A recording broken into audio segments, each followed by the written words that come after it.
Welcome to African State of History by Teacher Josephat.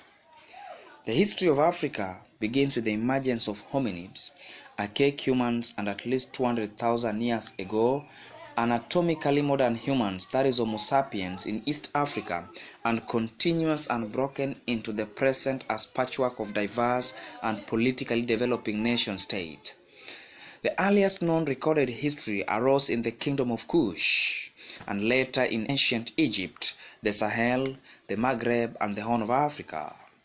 Following the desertification of the Sahara, North African history became entwined with the Middle East and Southern Europe, while the Bantu expansion swept from modern-day Cameroon in Central Africa across much of the sub-Saharan continent in waves between around 1000 BC and 0 AD, creating a linguistic commonality across much of the central and southern continent.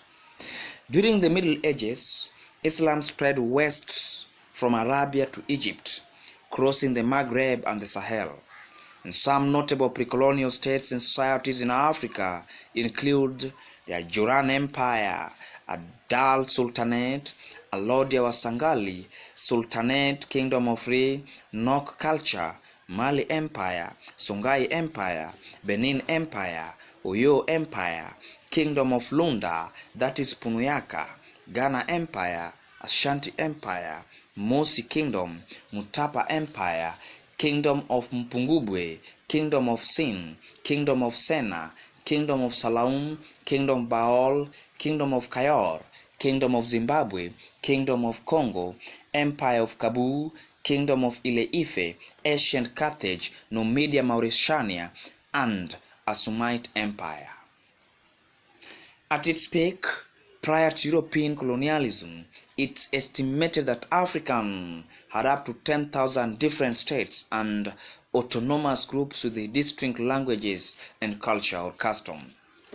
From the mid-7th century, the Africans or the Arab slaves trade saw some Arabs enslaving Africans, and following an armistice between the Rashidun Caliphate and the Kingdom of Mukuria after the Second Battle of Dongola in 652 AD, the Africans were transported along with Asians and Europeans across the Red Sea, Indian Ocean, and Sahara Desert.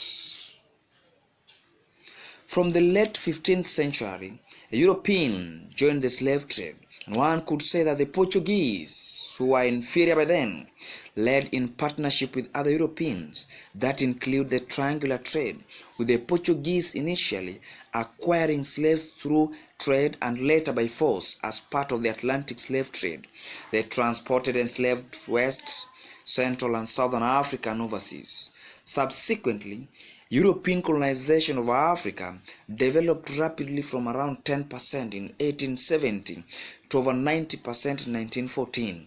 However, following struggle for independence in many parts of the continent, as well as a weakened European and the Second World War between 1939 and 1945, decolonization took place across the continent, culminating in the 1960 Year of Africa. Disciplines such as recorded of oral history, historical linguistics, archaeology, and genetics have been vital in rediscovering the great African civilization of antiquity. I've said that disciplines such as recording of oral history, historical linguistics, archaeological, and genetics have been vital, have been very important in discovering the great African civilization of antiquity. And the civilization of Africa was brought forward by people like José Guafa, Kwame Nkrumah of Ghana, people like Ben Bell, people like Gamal Abdel Nasser, and some other African leaders like Jomo Kenyatta, Julius Kabarange Nyerere.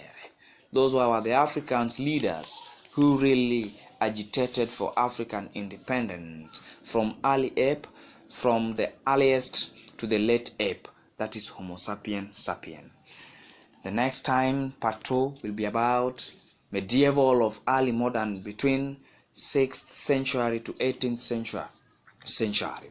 That is what we are going to discuss. Medieval and early modern. That is between 6th century to 18th century. You are most welcome in my channel, and may God bless you abundantly. Thank you.